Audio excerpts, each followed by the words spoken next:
Je vous souhaite la bienvenue et la bénédiction du Seigneur. Est-ce qu'on peut retourner ensemble, s'il vous plaît, dans 1 Timothée?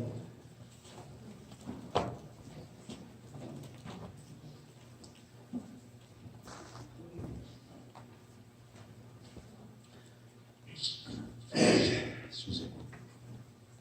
Alléluia. Seigneur, encore une fois, on se tourne vers toi et on te demande, Seigneur Dieu, de nous instruire dans tes voies.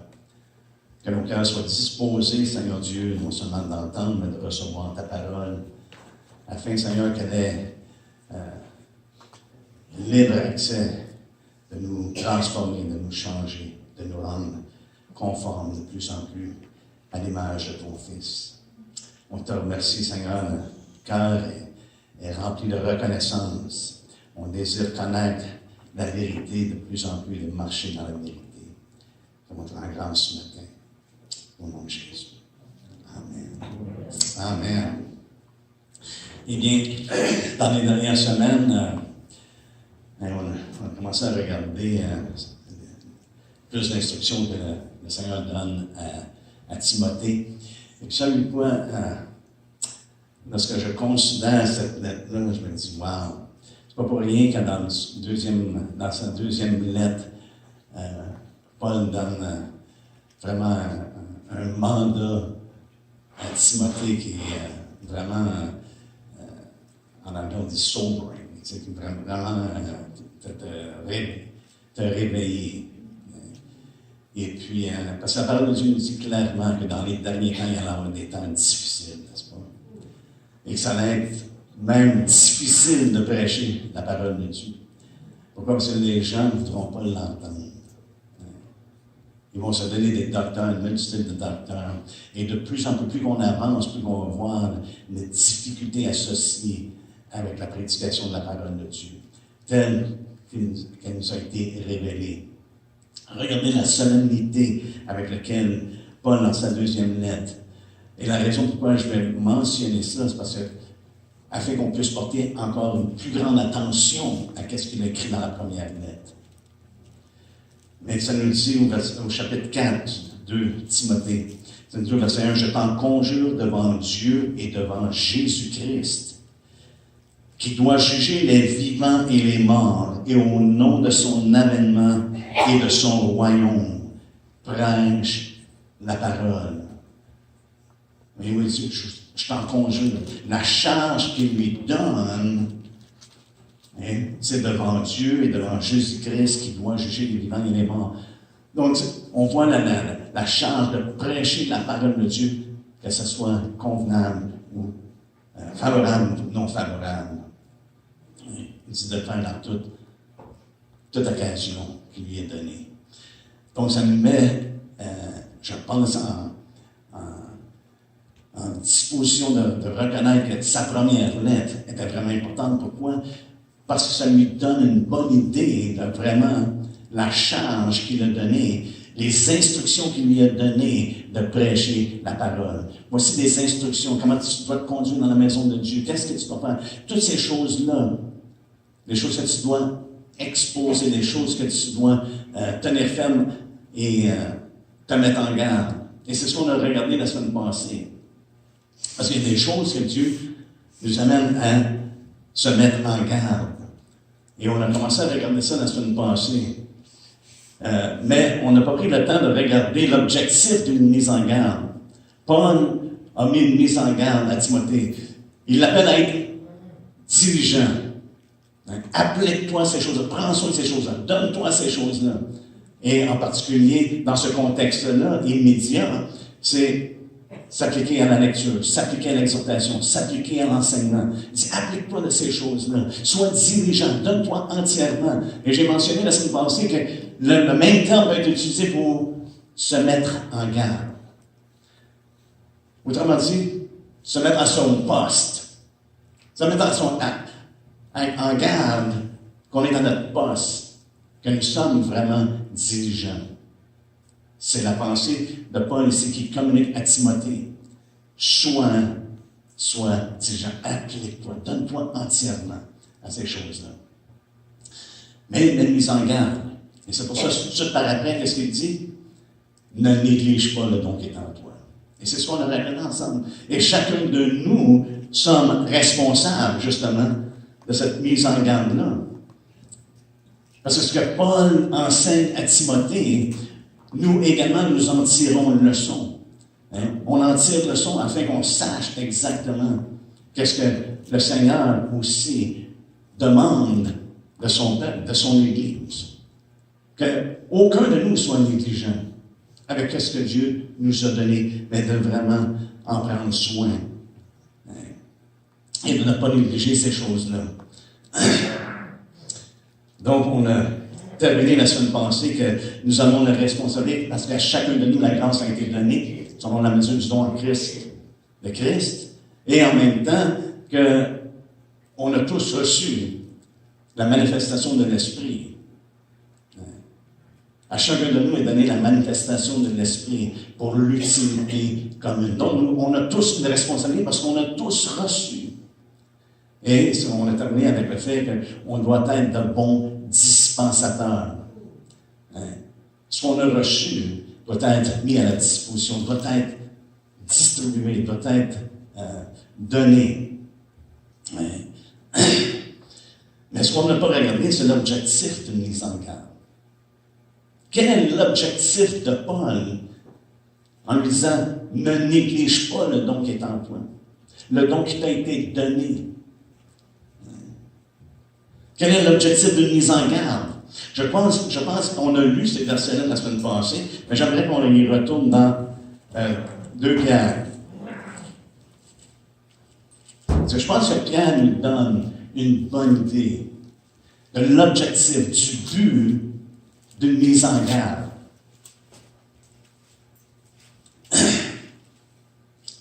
Dans 2 Pierre 1, au verset 12, ça nous dit « Voilà pourquoi je prendrai soin de vous rappeler ces choses, bien que vous les sachiez et que vous soyez affermis dans la vérité présente.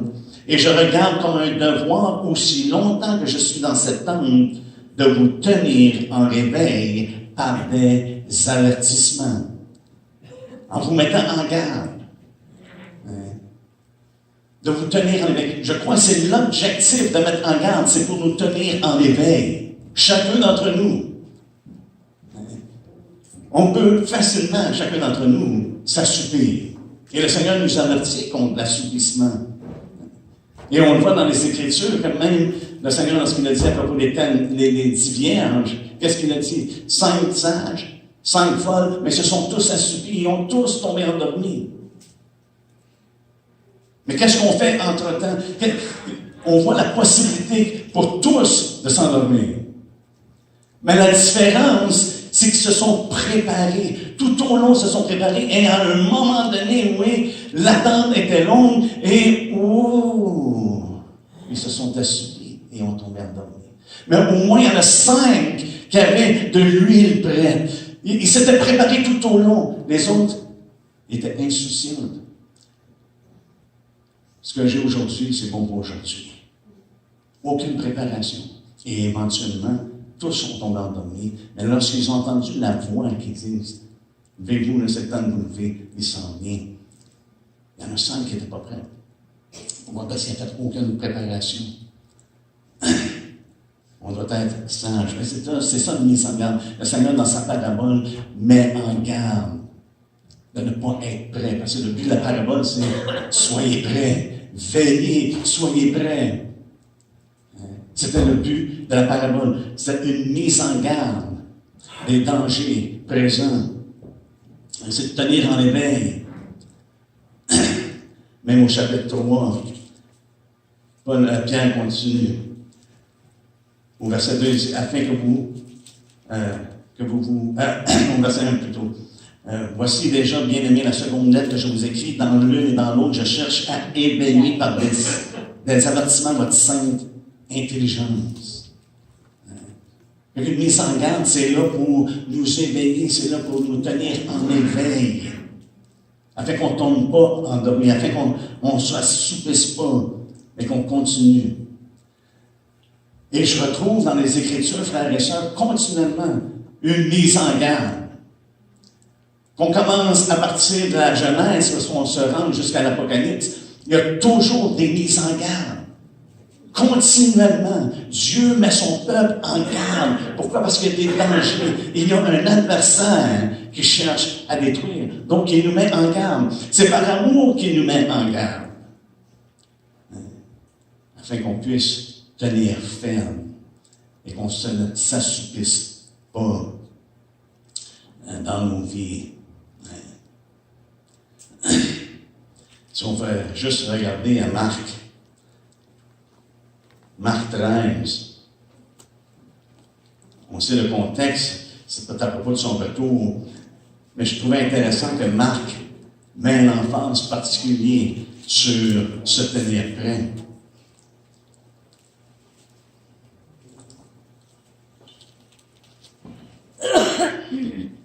À 4 reprises, le Seigneur nous parle d'être en garde, de prendre garde. Il nous le dit au verset 5. Jésus se mit alors à leur dire, prenez garde que personne ne vous séduise. Après ça, il nous dit la même chose au verset 9, mais cette fois-là, c'est à propos de nous, prenez garde à vous-même. Pourquoi? Parce qu'il va se passer des choses qui vont être difficiles, ils vont vous livrer. Hein? Vous allez être livrés à la persécution. Les hommes vont vous haïr complètement. Mais la parole de Dieu va être prêchée avant qu'il revienne. Il faut qu'elle soit prêchée à toutes les nations. Il nous dit qu'on sera haï de tous. Si on descend au verset 23, il nous dit, soyez sur vos gardes, je vous ai tout annoncé d'avance. On sait ce que le Seigneur a dit, frères et sœurs, et on doit être sur nos gardes parce que les attaques vont être de plus en plus difficiles. Les gens vont s'opposer de plus en plus. Et on le voit dans le temps dans lequel nous sommes. Est-ce qu'on peut réaliser ensemble que qu'est-ce qui est en train de se passer dans le monde en ce moment, c'est vraiment une opposition qui augmente de plus en plus en ce qui concerne l'évangile de Jésus-Christ, en ce qui concerne la justice, en ce qui concerne la vérité. Chacun veut faire la promotion de leur vérité.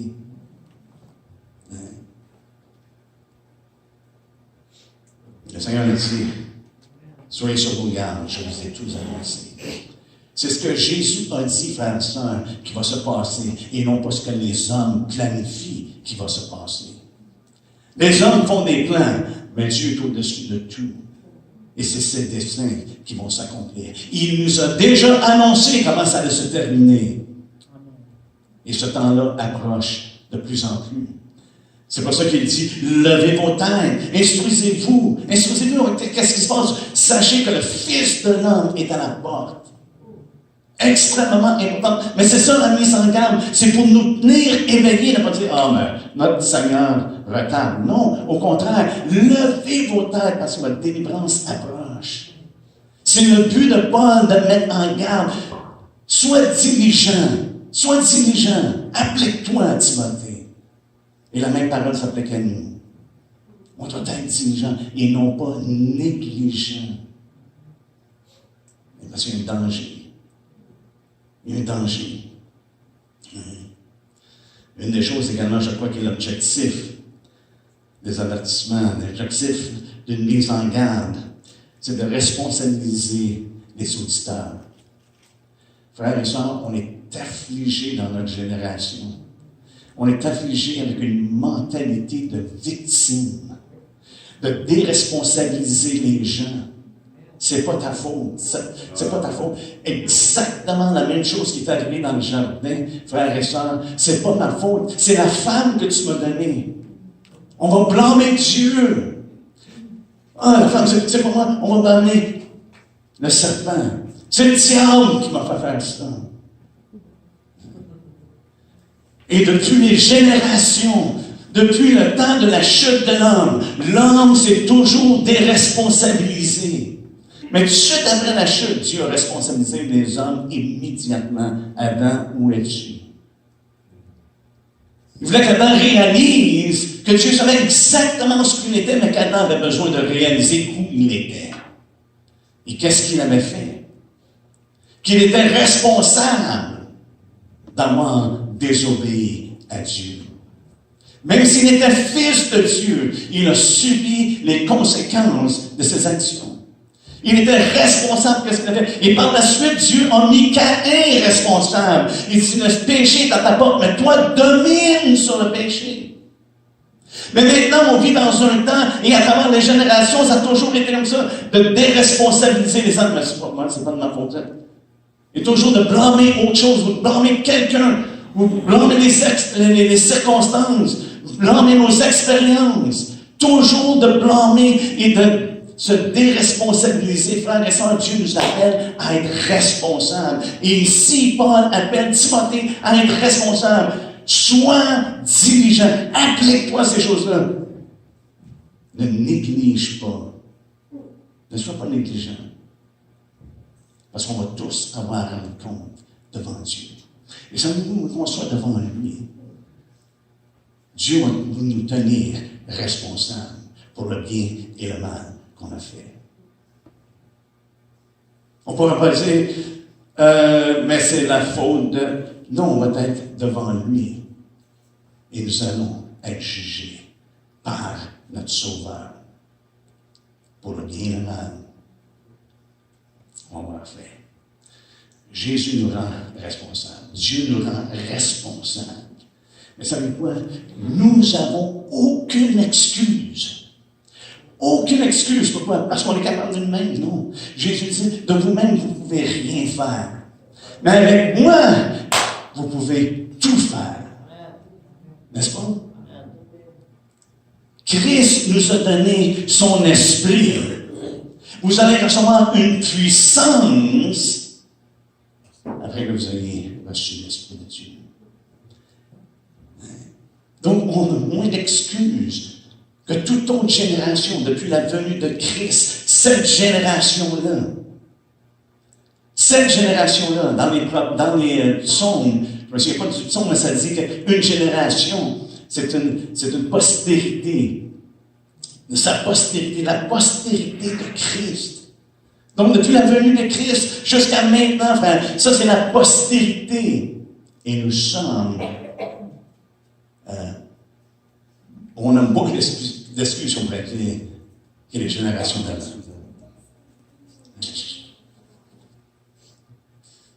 Pourquoi? Parce qu'il nous a donné tout ce qui est nécessaire. Il a dit à Paul, ma grâce te suffit. Quelles que soient les circonstances dans lesquelles tu te trouves, quelles que soient les expériences du passé qui ont pu vous blesser, qui ont pu vous terrasser, ça ne nous dérange pas. Parce que Dieu est là pour nous rencontrer. C'est ce qu'il est venu faire en Jésus-Christ. Il est venu prêcher la délivrance à ceux qui étaient captifs. Je pense que chacun de nous, on peut s'identifier à quelques emprises qu'on a eues dans le passé, dans notre vie. Peut-être même qu'on a de la misère encore aujourd'hui. Mais savez-vous quoi? Faites appel au Seigneur. Il n'y a aucun homme qui peut délivrer. Simplement Jésus peut délivrer. Qui peut délivrer les captifs. Et c'est ce qu'il est venu accomplir. Donc je crois que c'est pour responsabiliser les auditeurs. Si on va voir dans Jean 1, 22 à 25, je n'avais pas besoin de tourner, je vais juste donner les grandes lignes, ça nous dit qu'on ne devrait pas seulement écouter la parole de Dieu. On ne devrait pas se borner seulement à écouter la parole de Dieu, mais quoi, de la mettre en pratique. Pourquoi? Parce que si on met simplement, si vraiment simplement on écoute la parole de Dieu et on ne la met pas en pratique, on dit qu'on se trompe. Hein? Mais on se trompe soi-même. De dire, c'est correct, j'ai la foi en Jésus. Savez-vous quoi?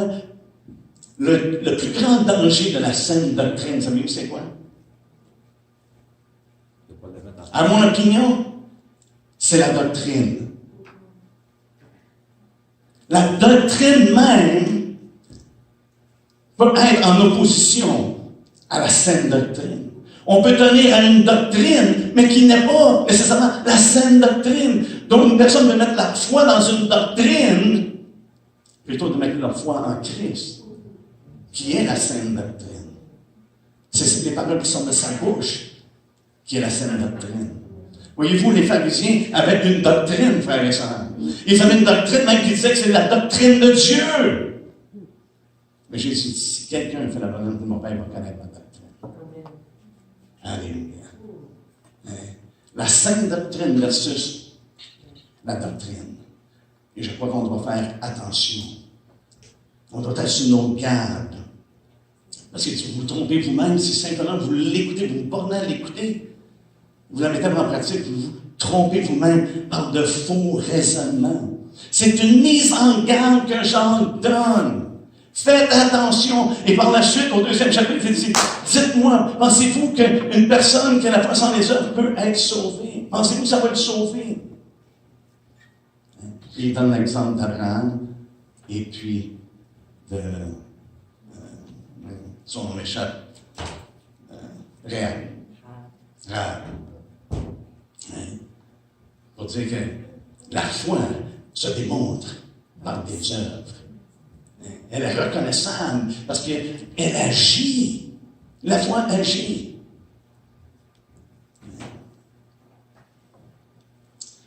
Donc, Paul, pas Paul, mais Jean donne une exhortation à persévérer de mettre la parole de Dieu en pratique. Et je crois qu'une des choses qu'on doit réellement être sur nos gardes, c'est contre la mentalité qui prime dans notre génération, mais ça l'est depuis de génération en génération.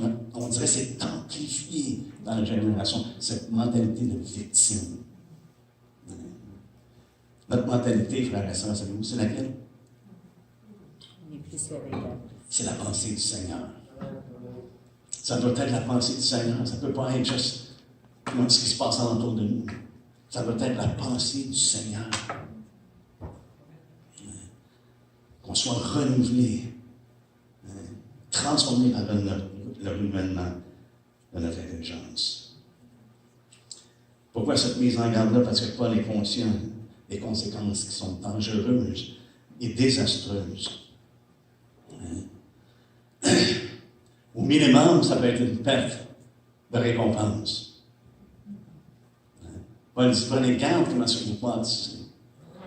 Prenez garde de comment est-ce que vous bâtissez. Encore là, c'est une mise en garde. Prenez garde comment est-ce que vous bâtissez. Sur le fondement, il y a juste un fondement, Jésus-Christ.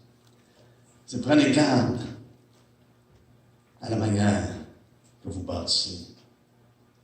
Sur l'idée, on va tourner dans Hébreux.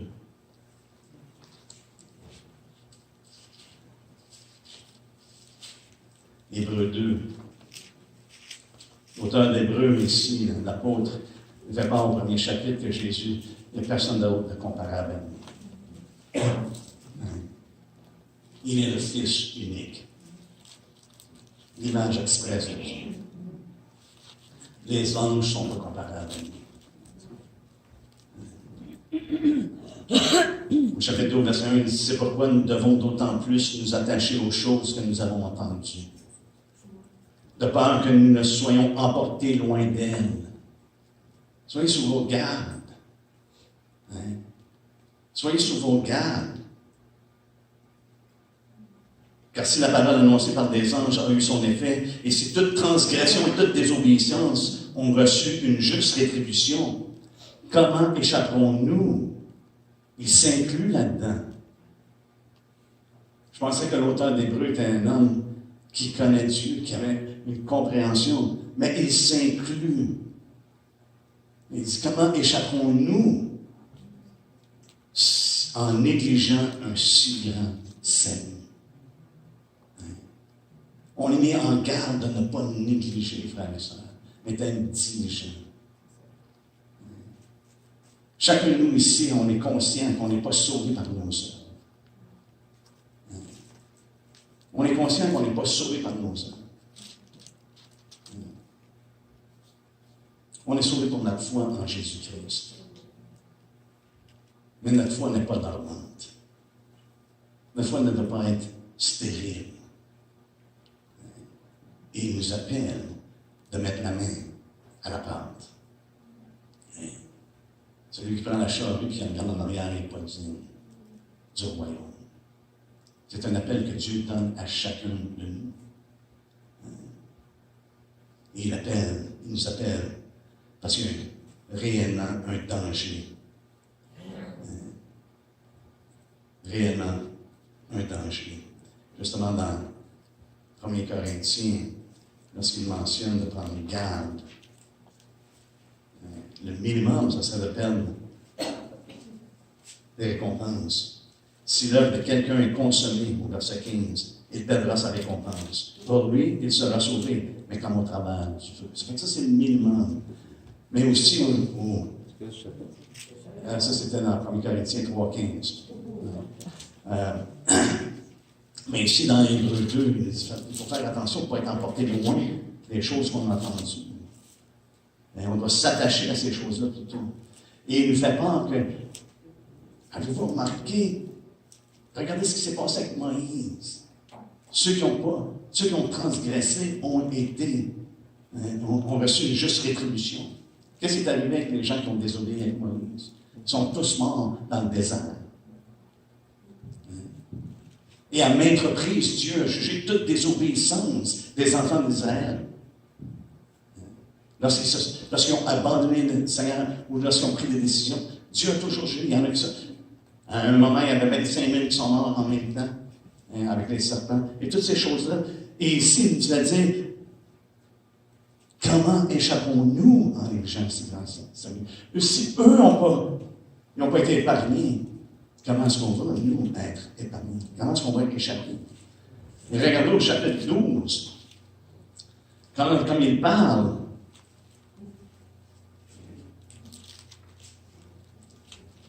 au chapitre 12, on sait que c'est l'encouragement que l'apôtre donne dans Hébreux 12.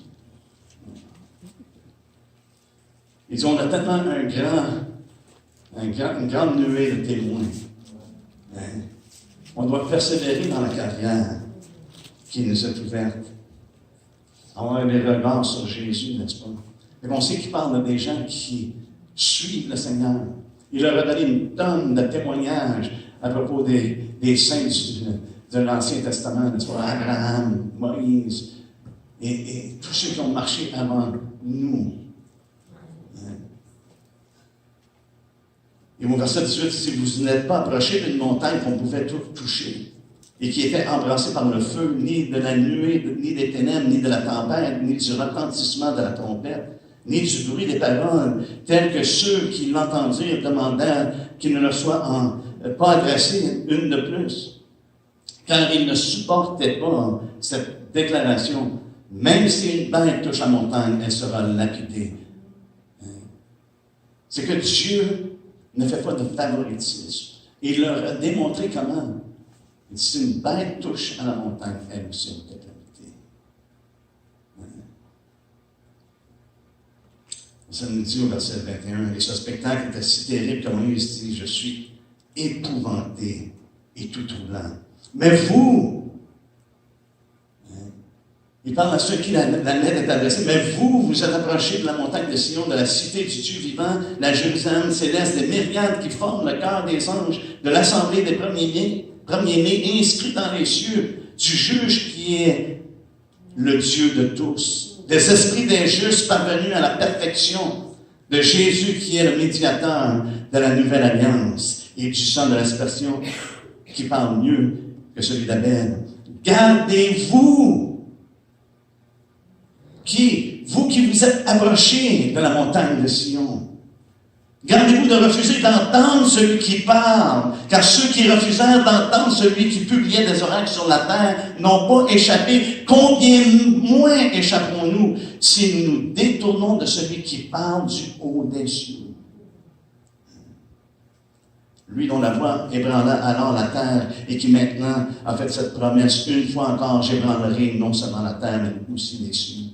Ces mots, une fois encore, indiquent le changement des choses ébranlées comme étant faites pour un temps, afin que les choses inébranlables subsistent. C'est pourquoi, recevant un royaume inébranlable, montrons notre reconnaissance en rendant Dieu un culte qui lui soit agréable avec piété et avec crainte.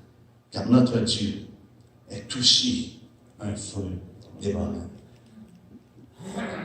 Qu'est-ce que l'apôtre est en train de dire? C'est que Dieu n'a pas changé. autant qu'il a jugé dans le temps de Moïse et à travers l'Ancien Testament, autant maintenant, ceux qui sont venus à la montagne de Sion, également, si on néglige, on doit entendre la mise en garde. Gardez-vous de refuser d'entendre celui qui parle. Et je pense que l'épître de 1er Timothée et de 2e Timothée, c'est une mise en garde que Paul donne, des instructions, mais également qu'il le mette en garde. Parce que Dieu est le même et il ne change pas. Ce que nous avons reçu en Jésus-Christ, frères et sœurs, c'est un rachat. C'est une purification, que maintenant on peut s'approcher de lui sans avoir besoin de garder la loi. C'est pas par nos œuvres. C'est par la foi en lui. Mais la foi en lui, c'est de recevoir également, non seulement le don qu'il nous donne de sa grâce, dans l'offrande de sa vie pour nous, mais c'est de recevoir tout ce qu'il a prescrit. C'est de recevoir sa parole. Et je l'ai dit à maintes reprises, et je le répète encore une fois, j'ai l'impression que dans les cieux, si on suit l'enseignement, la doctrine aujourd'hui, si on suit l'enseignement, c'est qu'il va y avoir beaucoup d'idolâtres dans les cieux. Beaucoup de gens qui n'aiment même pas Jésus. Parce que Jésus dit, celui qui m'aime, c'est celui qui garde mes commandements. Qui va avoir bien des gens, ce sont non seulement des idolâtres, mais ce sont des adultères, toutes sortes de choses. Parce que la doctrine de nos jours n'est pas nécessairement compatible avec la saine doctrine.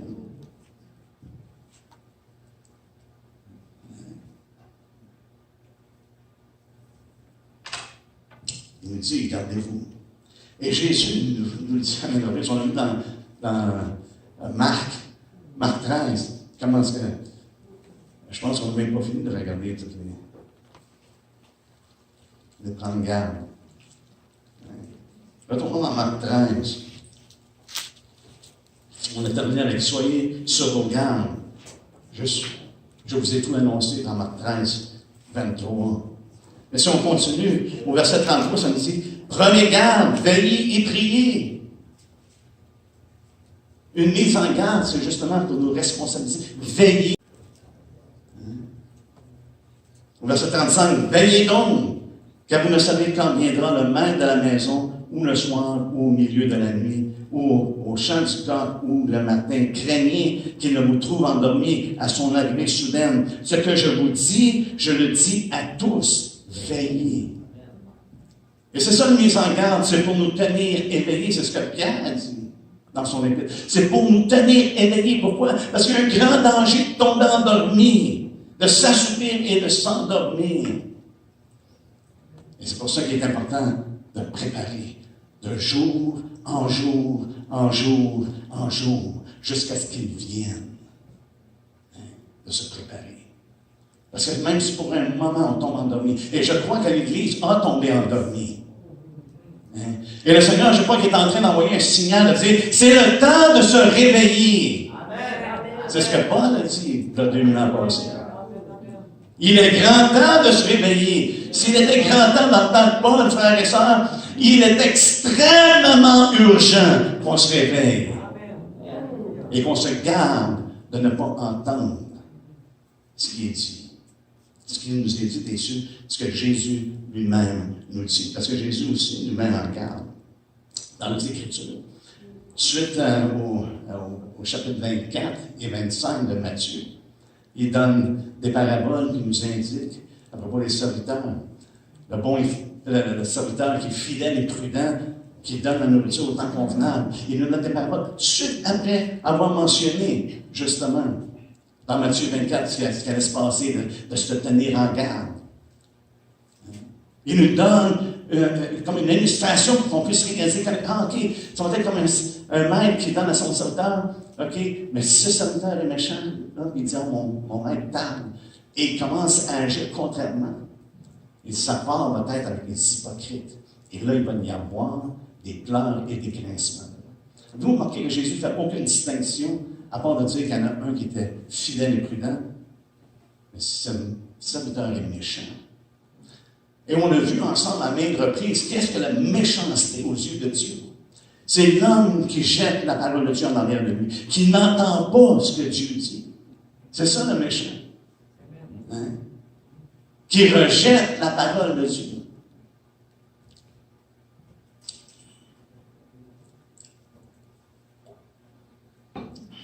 Dans Matthieu 25, il parle du serviteur méchant et paresseux.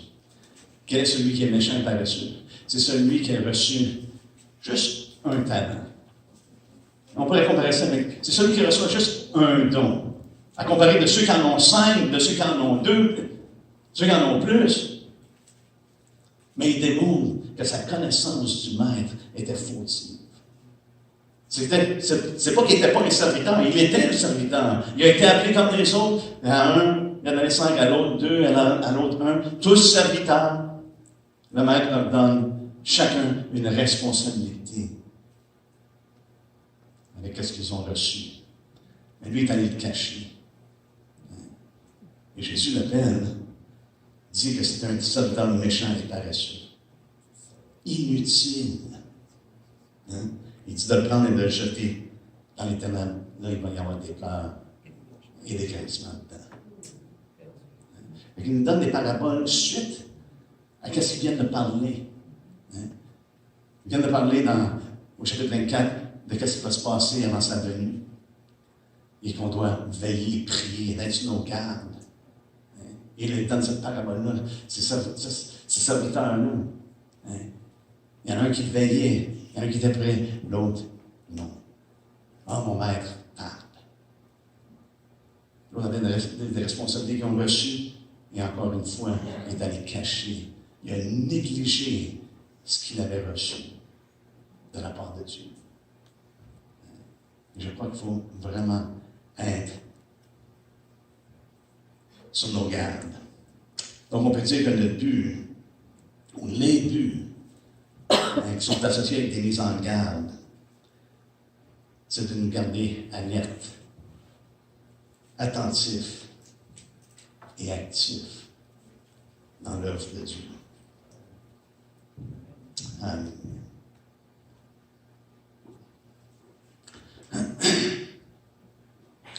Une autre chose, on retourne dans le 1er Timothée.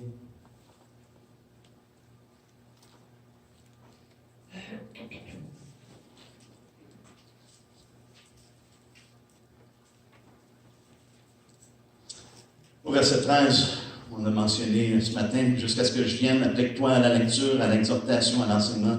Ne néglige pas le don qui est en toi et qui t'a été donné par prophétie avec l'imposition des mains de l'Assemblée des Anciens. Occupe-toi de ces choses, donne-toi tout entier à elles, afin que tes progrès soient évidents pour tous. Et si Paul encourage Timothée à être fervent, à s'occuper de ces choses-là, d'être un homme qui est passionné, dévoué, zélé pour les choses de Dieu. Occupe-toi de ces choses-là, donne-toi tout entier à elle. Le terme « occuper » ici est traduit de différentes façons. Dans le grec, ça veut dire de s'occuper soigneusement. C'est pas seulement de s'occuper de ces choses-là, mais c'est vraiment d'y donner soin, qui est rattaché vraiment avec « applique-toi », prends soin de ces choses-là. Donc, c'est de s'occuper soigneusement, de s'exercer, de méditer. Et c'est intéressant parce que différentes versions ont traduit ce mot-là de ces 3 manières-là. La Louis II, comme on a ici, ça dit « occupe-toi ». La Martin dit « pratique ces choses », donc exerce ces choses. Et le Stockman dit « médite ces choses ». Donc, on voit l'aspect ici qui est rattaché ensemble à propos de s'occuper, de prendre soin. C'est que ça demande également, lorsqu'on s'occupe de quelque chose, c'est qu'on met en pratique, on se met dedans, on exerce ces choses-là, on s'en occupe. Mais également de méditer sur ces choses-là. Que notre pensée soit celle du Seigneur. Parce qu'on s'occupe des choses, frères et sœurs, qui attirent notre attention. On s'occupe des choses souvent à laquelle nos pensées sont attachées. Si notre pensée est attachée au Seigneur parce qu'on a la pensée du Seigneur, on va s'occuper des choses qui appartiennent à Dieu. Et ce qui m'est venu à l'esprit, parce que je regardais, parce que c'est les trois reliés ensemble, de s'occuper, de pratiquer, de méditer. Oui, on peut lire la parole de Dieu, frères et sœurs, et on peut le faire d'une façon comme les pharisiens. Tout ce qu'on fait, c'est de lire. Tout ce qu'on fait, c'est de lire. Mais la parole de Dieu nous instruit de la méditer. Là, ce qu'il dit à Josué, il dit, médite-la jour et nuit. Ce n'est pas simplement de lire pour lire, mais c'est de la laisser pénétrer, de la muser, et que ce soit cette parole-là qui vient et qui dicte nos vies. C'est à travers la parole de Dieu qu'on reconnaît qu'est-ce que Dieu nous demande, qu'est-ce que Dieu nous rend responsable pour. C'est en la méditant. Il y a beaucoup de gens qui lisent énormément, peut-être même la parole de Dieu. Peut-être que vous êtes un de ceux qui lisent la parole de Dieu abondamment. Mais moi, je vous encourage, prenez le temps de méditer. De méditer la parole de Dieu, de la muser, de la repasser dans votre cœur. Et c'est ce que Paul encourage Timothée. Tu sais, il lui a dit juste auparavant, applique-toi à la lecture. Mais pas simplement pour lire. Médite ce que tu lis également. Médite ce que Dieu dit, que ça devienne part de ta vie. Et ce qui vient à l'esprit, c'est qu'on doit cultiver ces choses. Et lorsqu'on cultive de quoi, on en prend soin. On donne ce qui est nécessaire. Dis, occupe-toi, pratique ou médite ces choses. Quelles choses dont il parle? C'est certain que le contexte immédiat, c'est la lecture, c'est l'exhortation, c'est l'enseignement. Mais je crois que ça fait partie également du contexte élargi. Occupe-toi de continuer à suivre la doctrine, la sainte doctrine, comme tu le fais. Suis-la exactement. Occupe-toi de ces choses-là. Les choses que je t'ai dit que tu dois modeler. Sois un modèle. Les choses que tu exemplifies. Occupe-toi de ces choses-là. L'importance de notre vie et le témoignage de notre vie.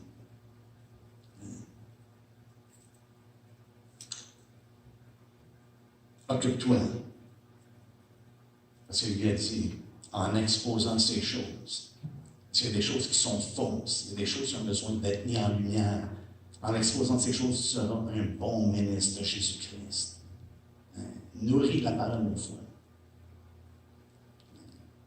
Et de la doctrine que tu as exactement suivie.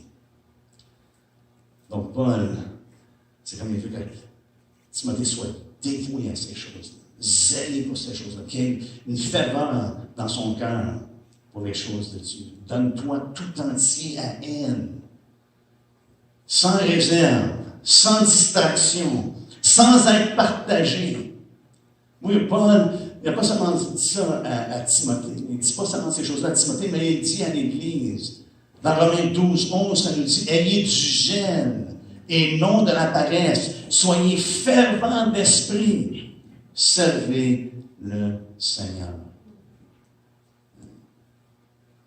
On doit être fervent, frères et sœurs. Fervent d'esprit, on doit servir notre Seigneur. C'est l'encouragement que Paul donne à Timothée en se donnant tout entier à ces choses-là.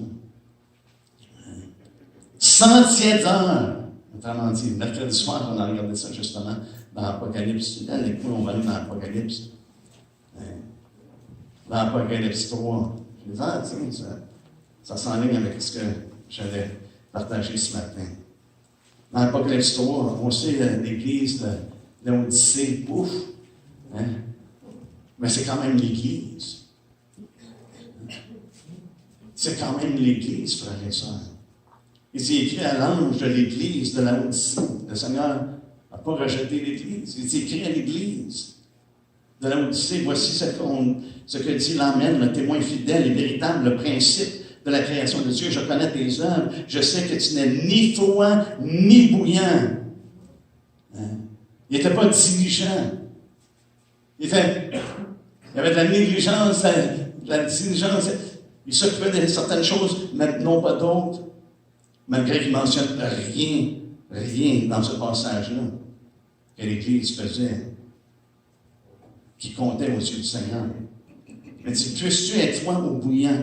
Verset 16, ainsi parce que tu es tiède et que tu n'es ni froid ni bouillant, je te vomirai de ma bouche. Parce que tu dis, je suis riche. C'était une Église qui était rendue, qui mettait sa confiance dans les choses naturelles, dans ce qui était visible. Je suis riche, je ne manque de rien. Frères et sœurs, notre combat n'est pas charnel. Notre combat est spirituel. Et ce n'est pas ce qui frappe les yeux qui compte. C'est ce que Dieu demande. C'est ce que Dieu demande. Et lui, il donne des conseils d'acheter de moi et de l'en éprouver. Mais regardez ce qu'il dit au verset 19. Moi, je reprends et je châtie tous ceux que j'aime. Le Seigneur est en train de les réprouver. Et il dit, je reprends tous ceux que j'aime. C'est pas que le Seigneur les avait rejetés, qu'ils les haïssait, mais il dit, s'ils continuent dans la voie qu'ils sont, je vais les vomir dans ma bouche parce qu'ils sont tièdes. Ils n'ont pas de zèle.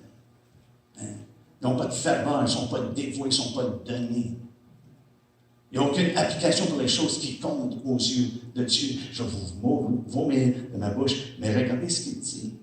Moi, je reprends et je châtie tous ceux que j'aime. Aie donc du zèle et repens-toi.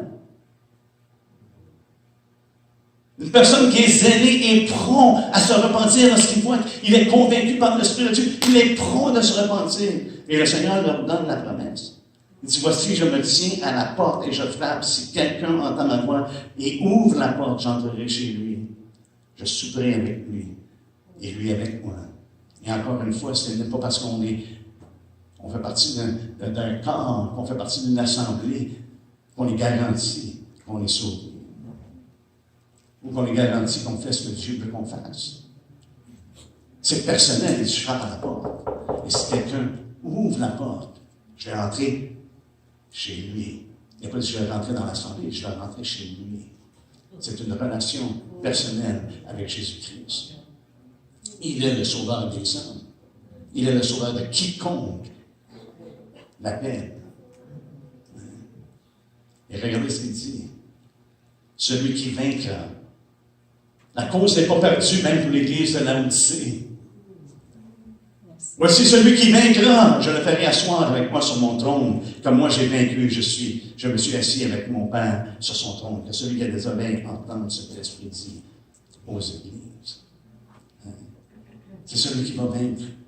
Mais qui est vainqueur? C'est celui qui est en Jésus-Christ et qui demeure en Jésus-Christ. Donc on voit ici que Paul encourage Timothée à être fervent, qui nous encourage à être fervent. Le Seigneur ne désire pas qu'on soit paresseux dans les choses de Dieu. Comme on a mentionné, ayez du zèle et non de la paresse. Soyez fervents d'esprit. Servez le Seigneur. Et Paul, dans Timothée, lorsqu'il parle à Timothée, il dit, occupe-toi de ces choses au verset 15. Donne-toi tout entier à elle afin que tes progrès soient évidents pour tous. Afin que tes progrès soient évidents pour tous.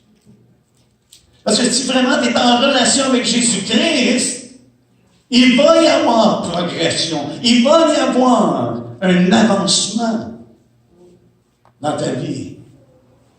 Tu vas aller de l'avant. Et ça va être observable. Il dit des progrès qui soient évidents. Que ce soit observable. C'est des choses qui vont être connues. Justement, le terme progrès qui est utilisé, c'est avancement. Et je pense que Pierre, dans son épître, dans sa deuxième épître, dans le dernier chapitre, lorsqu'il dit de croître dans la croissance dans la grâce et dans la connaissance de notre Seigneur Jésus-Christ. Ça aussi, ça devient évident. Les pharisiens ont reconnu que les disciples avaient été avec Jésus. C'était un progrès qui était reconnaissable, qui était observable, qui était évident pour eux.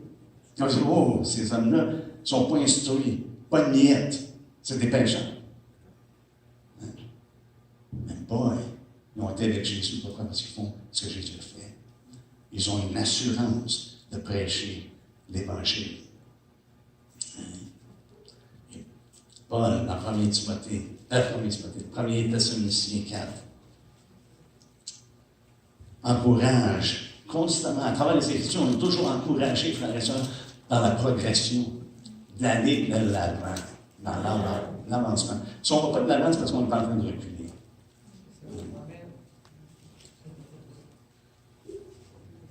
Chapitre 4, verset 1, ça dit, au reste, frères, puisque vous avez appris de nous comment vous devez vous conduire et plaire à Dieu.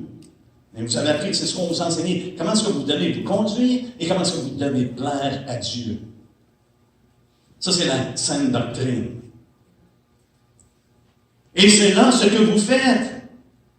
C'était observable. Paul le reconnaissait chez les Thessaloniciens. Et c'est là ce que vous faites. Nous vous prions et nous vous conjurons au nom du Seigneur Jésus de marcher à cet égard de progrès en progrès. Parce qu'on avance, frères et sœurs, on ne doit pas arrêter d'avancer. Mais on doit aller de l'avant et de l'avant, marchant à la suite du Seigneur. C'est ce qu'on doit faire. Il dit, je vous conjure au nom de Jésus de marcher à cet égard, de progrès en progrès. Vous savez, en effet, quel précepte nous vous avons donné de la part du Seigneur Jésus. Ce que Dieu veut, c'est votre sanctification. Mais il va y avoir une progression dans notre marche, une progression dans notre relation avec le Seigneur Jésus-Christ, et une progression au niveau de notre sainteté. Parce que le terme ici, c'est vraiment également faire rapport à la sainteté, même dans les versions anglophones, ils traduisent toujours par sainteté.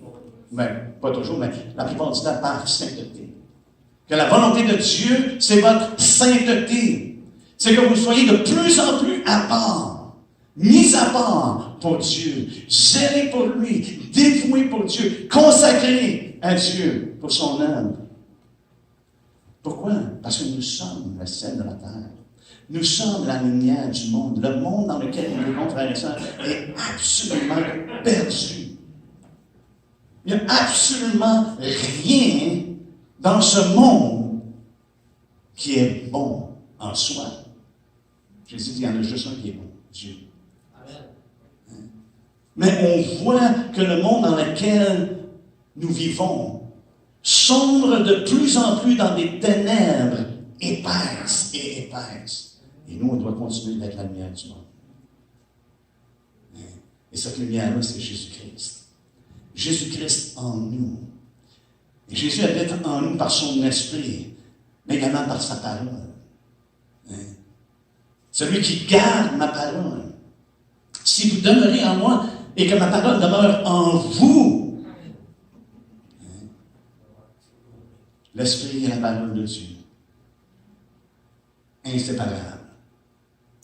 Inséparable. Une personne ne peut pas être remplie de l'Esprit de Dieu en négligeant la parole de Dieu. Une personne ne peut pas être remplie de la parole de Dieu en négligeant la réalité et la présence de l'Esprit. Et Paul dit que tes progrès soient évidents. Évidents pour qui? Pour ceux qui sont proches de nous, pour ceux qui ne connaissent pas.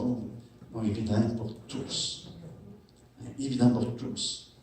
Et le terme qui est utilisé pour évident, c'est apparent, qui est manifeste, qui est clairement reconnu. Clairement reconnu. Il n'y a pas d'ambiguïté. Avez-vous déjà rencontré des gens, une fois, qui sont chrétiens, qui disent, ouf. Il y a de l'ambiguïté. Mais Paul dit, tes progrès doivent faire en sorte qu'ils sont apparents pour tous. sont évidents, qui peuvent être clairement reconnus.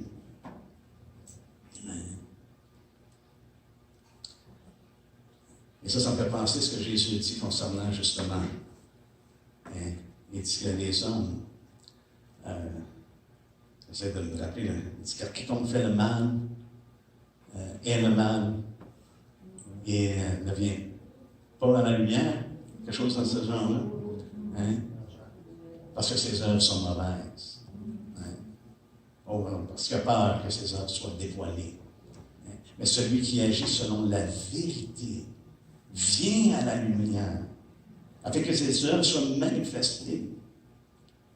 Pourquoi? Parce qu'elles sont faites en Dieu. Et c'est intéressant parce que c'est le contexte dans lequel Jésus dit que Dieu a tant aimé le monde.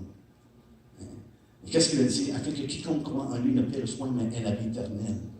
Et c'est ça l'œuvre de Dieu. Parce que plus tard, au chapitre 6, dans Jean, il dit, qu'est-ce qu'on doit faire pour faire les œuvres de Dieu? L'œuvre de Dieu, c'est que vous croyez en celui qui l'a envoyé. Fait que quelqu'un qui agit selon la vérité, tu peux connaître quelqu'un qui agit selon la vérité, comment? Parce qu'il vient à la lumière. Dans le premier chapitre de Jean, c'est justement ce que Jean lui fait part. C'est qu'il est la lumière. Et tous ceux qui l'ont reçu et qui croient en son nom, il leur a donné la puissance de devenir des enfants de Dieu. Il nous dit que ces œuvres sont, afin que ces œuvres soient manifestées. Quelle œuvre? L'œuvre qui croit en Jésus-Christ, qui a mis sa foi en lui. Parce qu'elles sont faites en Dieu. Pourquoi? Parce que c'est Dieu qui a établi le plan de salut. C'est Dieu qui a accompli ce qu'il avait promis à Abraham. Il l'a accompli comment? En Jésus-Christ. Cette promesse-là est accomplie en Jésus-Christ. Eh bien, je pense qu'on va terminer ici. Mais une chose que je retire de ce passage, de ces deux versets-là, de ce verset-là, c'est que, frères et sœurs, les mises en garde, c'est également, ça nous est donné pour éviter les plateaux. Éviter de plafonner, de devenir confortable, mais qu'on soit sur nos gardes et qu'on s'attache au Seigneur. Est-ce qu'on peut se lancer ensemble?